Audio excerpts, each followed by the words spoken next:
একটু খেয়াল করতে হবে। কি খেয়াল করতে হবে? এখানে আমার মনে হয় বেশিরভাগ মানুষ পিঠ ধরা মানুষ আছে, তাই না? খেয়াল করবেন। হুশদর দম, নেগাবার কদম, সফর তল। হুশদার দম, নেগাবার কদম, সফরতন খেলাওয়ান্দার আঞ্জুমান। এরপরে হলো মো আয়না, মুপাশ ফারাক মুরাকাবা, মুশাহেদা, মুপাশশিকা, ফানাফি শায়েখ, ফানাফি রাসূল, ফানাফিল্লাহ বাকা বিল্লাহ। এই হলো 12টা। আসেন, একজন মানুষ যখন তার মুর্শিদের নির্দেশ মোতাবেক যিনি সালাতের মধ্যে প্রতিষ্ঠিত হয়, কিসের মাধ্যমে? সালাতের মাধ্যমে। কোন সালাত? ইন্নাল মুসাল্লিনা আল্লাযিনা হুম আলা সালাতিহিম দাইমুন, সূরা মারিজের 23 নম্বর আয়াত। কি বলা হলো? ইন্নাল মুসাল্লিনা হুয়াল্লাযিনা সালাতিহিম দাইমুন, অর্থাৎ তুমি সর্বক্ষণিক সালাতের মধ্যে ডুবে থাকো। সর্বক্ষণিক, একটা মুহূর্তের জন্য সালাত বাদ নাই। এই সম্মুখ গুরুর কাছে আত্মসমর্পণ করে যখন সেই সালাত সাধনায় রত হয়, আমার কথায় বিরাট হয়, বোঝা যায়? হ্যাঁ, দেখেন আমাকে মাথায় কেমাই কাঁঠাল নেই খাবার লাগছে, আমরা খালি সুবহানাল্লাহ কইতেছি। এদিকে যে কাঁঠালের আটায় দাঁড়িয়ে চুপ হয়ে গেল, এ ঠিক পাইলাম না। জানেন আল্লাহ বলতেছেন লা তাকরাবুস সালাত, লা তাকরাবুস সালাত ওয়া আনতুমুস সুকারা, অর্থাৎ নেশা অবস্থায় নামাজের ধারে কাছে যাইও না। এটা হাদিস না, এটা কোরআন। তো বুঝাইছে কি? মদ খেয়ে নামাজের কাছে যাওয়া যাবে না। মূর্খর ঘরে মূর্খ। ছাত্র জিজ্ঞেস করছে মুখ্যমন্ত্রী কাহাকে বলা হয়? এক ছাত্র কইতেছে স্যার, যে লেখাপড়া জানে না তারা মুখ্যমন্ত্রী বলা হয়। কি কস? রাগ করেন কেন? আপনি তো কইলেন লেখাপড়া না শিখে মূর্খ হয়ে থাকবি। তাহলে মুখ্যমন্ত্রী মানে কি? লেখাপড়া জানে না, আমাকে তাই বুঝি। এখানে বলছে সুকারা মানে মধু। সুকারা, আচ্ছা মধু খাইলে কোন দিন নেশা হয়? হ্যাঁ, মধু খাইলে নেশা হয়। মদ খাইলে মসজিদের সামনে চিল্লা ভাই, হ্যাঁ, ওই রহমান নামে এক লোক সিগারেট, ও সন্ধ্যায় ও ট্রাক পাহারা দিত, আমি তখন ওই ভ্যান চালাইতাম বাংলা রাস্তার মনে। হ্যাঁ, ওই যাই সন্ধ্যায় একটু খাইতো, রাত বলে করিম সাপ, রহিম সাপ, যত সাপ আছে বেশ সাপ রেও শোয়াইছিস।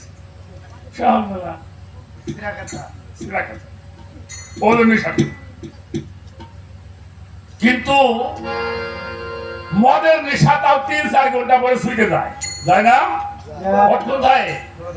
কিন্তু বাড়ির নেশা, গাড়ির নেশা, ক্ষমতার নেশা, জমির নেশা, নারীর নেশা, ছেলেমেয়ের নেশা, দুনিয়ার মোহের নেশা, এটা কাটা তো হস্তা না। যতক্ষণ পর্যন্ত তোমার এই মস্তিষ্কের মধ্যে এই মোহর চিন্তা আছে, বাড়ি গাড়ি টাকা পয়সা ক্ষমতা, এটা করতেছি নাকি? এখানে মাইরে আটা ক্ষমতায় নাই, তাই না? ঘর একখান দিয়েছি, সামনে বছর বিল্ডিং দেওয়ার চিনছে, গাড়ি একখান কিনছে, সামনে বছর চাওয়ালে যদি একখান কিনো। এই যে নেশা, এটা হলো নেশা। এই নেশা কথা বলছে আল্লাহ। যতক্ষণ পর্যন্ত এই মোহের নেশা তোমার এই মস্তিষ্কের মধ্যে আছে, ততক্ষণ পর্যন্ত নামাজের ধারে কাছে আসিও না। আর আমাকে বুঝাইছে মদ খাই নামাজের কাছে আসি। মদ খেয়ে মসজিদ করে গেলি পাপ না? অবশ্যই পাপ। কথা কর না রে? হ্যাঁ? আচ্ছা মদ খেয়ে যদি মসজিদ করে দেয় পাপ হয়, তা সুদ খেয়ে গেলি পরে কি হবে? এই সুদ খাওয়ার মুখ খাওয়ার এই কি সুদ খবর? খেয়ে গেলি কি হবে বেটা? হ্যাঁ, সুইদে করে টাহাই না, আবার সুইদে লাগায়। সুইদে করে আনে, আনে 3 টাকা করে মাইসি কাছে দেয় 6 টাকা করে। খেয়ে হইলো বড় নামাজি। হ্যাঁ, মসজিদের সভাপতি। সভাপতি মসজিদে। বুঝলো না কি? ওগুলি বাদ দাও, ভালো হয়ে যাও। ইন্নাস সালাতা তানহা আনিল ফাহশা ওয়াল মুনকার। নিশ্চয়ই নিশ্চয়ই সালাত এমন একটা বস্তু যা প্রত্যেকটি খারাপ কাজ থেকে মানুষকে বাঁচায়। আল্লাহর ওলির কাছে হাত দিয়ে বায়াত হ, মিথ্যা পরিত্যাগ করে খারাপ ত্যাগ করবি, ভালো কাজ করবি, তুই নামাজি।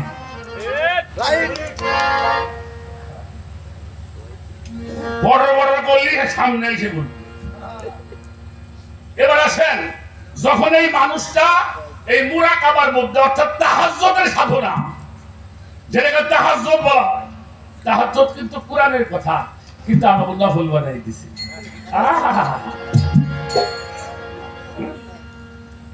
মিষ্টি খাওয়া তো সুন্নত, সুন্নত না? হ্যাঁ, নবী পানি কদু খাইছে, উনিও পানি কদু খায়। নবী যে হেরা পর্বতের গুহায় ধ্যান করছে, এটা তোর পছন্দ হয় না। হ্যাঁ, পানি কদু খুব সুন্নত, ওরা সুন্নত না? কামেল পীরের কাছে গিয়ে এই সালাত সাধনা যখন করবা, তখন ওই মানুষটার মধ্যে 5টা নফস আছে, নফসে আম্মারা, লাওয়ামা, মুলহেমা। এই 3টে নফস তখন বিলুপ্ত হয়, ওই মানুষটা পৌঁছায় কোথায়? নফসে মুতমাইন্না। কোরআন বড় কোন নফসকে আল্লাহ ডাক দেন, একটা নফসকে আল্লাহ ডাক দিছে, হে নফসে মুতমাইন্না, হে প্রশান্ত নফস, রবের দিকে প্রত্যাবর্তন করো। কার দিকে? রবের দিকে প্রত্যাবর্তন করো। ফাদখুলি ফি ইবাদাতি ওয়াদখুলি ফি জান্নাতি, অর্থাৎ তুমি জান্নাতে প্রবেশ করো। আরে জান্নাতে যাওয়া লাগবে দুনিয়ায় থেকে। আল্লাহ কইতেছে জান্নাতে প্রবেশ কর। মরা মাইসির আল্লাহ কয়, আরে কয়, না আরে কয়, আমারে কইছে হে আবু সরকার জান্নাতে প্রবেশ কোন করো। যখন এই জান্নাতের পথ এই শিশমারে পাবে, অর্থাৎ গোলামি করবা, পীরের গোলামি করবা। তোমার পীর যখন তোমার গোলামিতে, তোমার সাধনায়, তোমার মুরাকাবায়, তোমার মুশাহেদায়, তোমার আদব, তোমার ভয়, ভক্তিতে যখন তোমার পীর রাজি হবে, রাজি হওয়ার পরে যখনই রহমতের দৃষ্টিতে তোমার দিকে তাকাবে, ওই রহমতের দৃষ্টি দিয়ে অগণিত রহমত তোমার কালবের মধ্যে জমা হয়ে যাবে। কি হইব? কি হবে? কোরআন শরীফের মধ্যে আছে ইয়াকুরুজু মিনহুমা লুলু ওয়াল মারজান, যার তলদেশে অগণিত। এই বসো বসো বসো বসো বসো বসো, তোমরা গান শুনবা, বসো। হ্যাঁ, গান শুনবা, কামে লাগবে, শুনে যাও।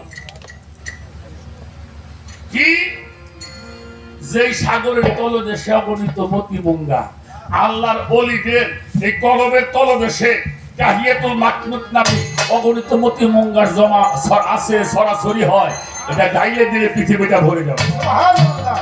যখন তুমি তোমার মুর্শিদের খেদমত করে তোমার মুর্শিদ রাজি খুশি হবে, রহমতের দৃষ্টি যখন তোমার উপরে পড়বে, ওই দৃষ্টির ভিতর দিয়ে তোমার কলবের মধ্যে অগণিত মতিমঙ্গা জমা হয়ে যাবে। তোমার গুরুর কলবটাও জিন্দা, তোমার কলবটাও হয়ে যাবে জিন্দা। টেলিভিশন কিনছে আমাকে ৬৬ ইঞ্চি লম্বা, তার মধ্যে এন্টিনা নাই। তুমি দিতে পারবে? হ্যাঁ, এন্টিনার লাইন আছে ভিতরে, আগে তো ওই উপরে টানাইতো, এমনি ভিতরে সেট করছে, করছে না? ওটা যদি না থাকে 5 ওয়াট নাই, তুমি চলবো না। হ্যাঁ, তাহলে 5 ওয়াটটা গুরু চালু করে দিব। যখন এন্টিনা খারাপ হয়ে যাব, তোমার ভিতরে অগণিত মতিমঙ্গার সরাসরি হবে। তোমার মধ্যে সেই নিয়ামত যখন প্রবেশ করবে, তুমিও আল্লাহর ওলিতে পরিণত হবে। শোনো মামা, তোমার একটা কথা কই, কই কই যদি এটা পাবে চাও, তাহলে একটা কাম করবে, যাই সেটা এনজিও কাম করবা।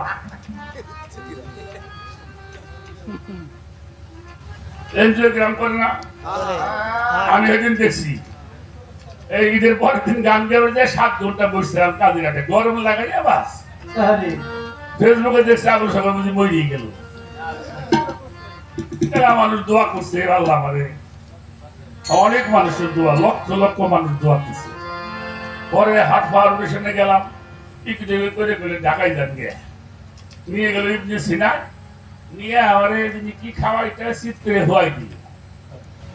ধোয়াইয়া এই যে টেরা করছে, টেরা তৈরিয়ে একটা হুতের মতন ঢুকে দিল। ও ওর মাথায় আমার সুতের মাথায় একটু ক্যামেরা আছে, ও যাই একেবারে ঘুরে গেলে কোহনে কি আছে ধুয়ে টুয়ে দেখে দেখে পরিষ্কার করে কাছে করে না, ঠিক আছে সব ভালো আছে। বুঝো না কে?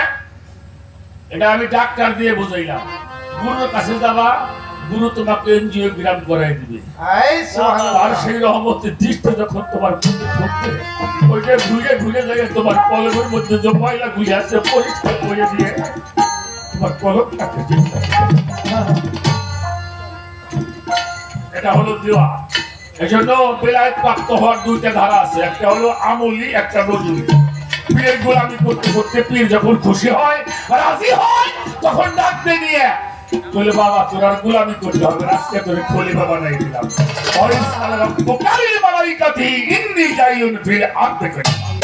তাই তো হয় নাকি? নাকি কে বসা দিয়ে কিনে আনে? এটা হলো একটা।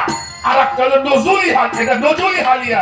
যেমন বড় পিসাবের ঘরে চুরি করবেন সুরা আল্লাহর ওলি হয়ে গেছে কেন? জালালি নজরে তাকাইছে আর সঙ্গে সঙ্গে তার কলমটা জিন্দা হয়ে আহা